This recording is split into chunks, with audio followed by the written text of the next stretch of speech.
These webtoons are very awesome. This one even has a Korean adaptation recently. There's something about them that I don't like much though. Like this one, it's just too fast-paced.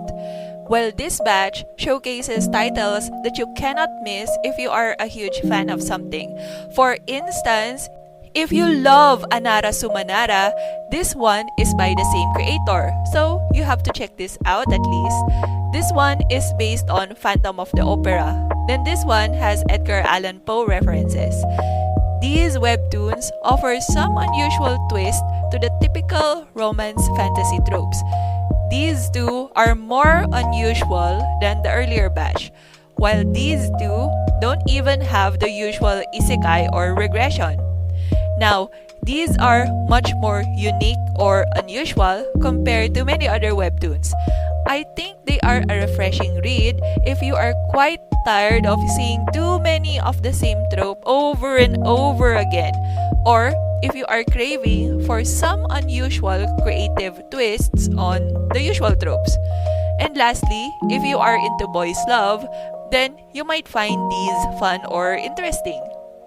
Although the titles I have mentioned earlier didn't become part of my top favorites, I still enjoyed reading them somewhat, so I still recommend them.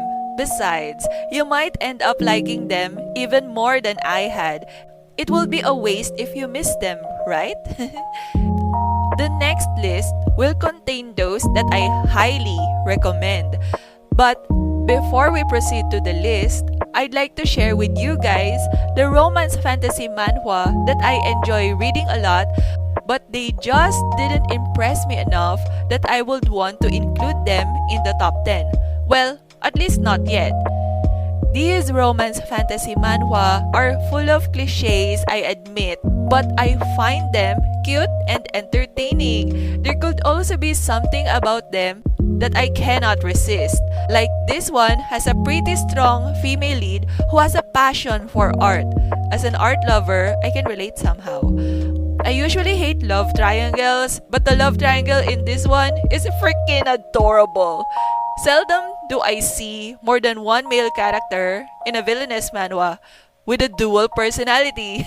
In this webtoon, there are even 3 of them. Well, so far.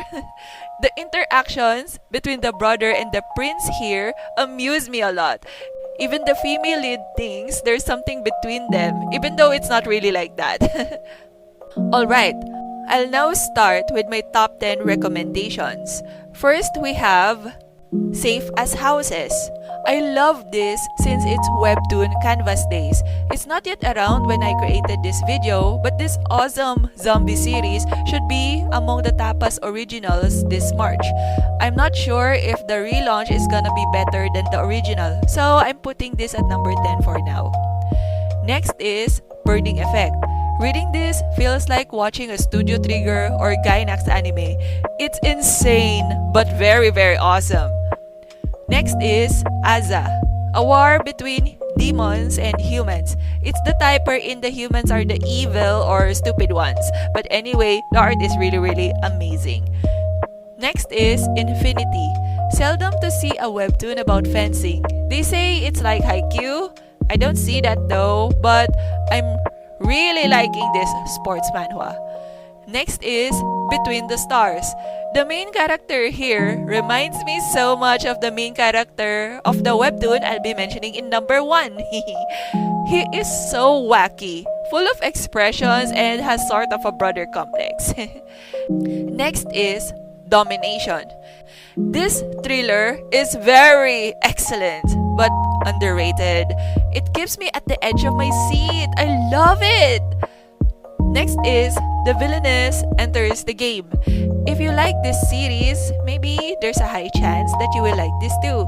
But I haven't seen nor read that one, so okay, I'm not sure, but the premises really look so similar. Well, I suggest that you read this for the fun and family love. Here we go with the top 3. At number 3 is The King of Gaming Bugs. There's something in its first chapter that is somewhat like SSS class Revival Hunter, but some of its main characters remind me more of Omniscient Reader though.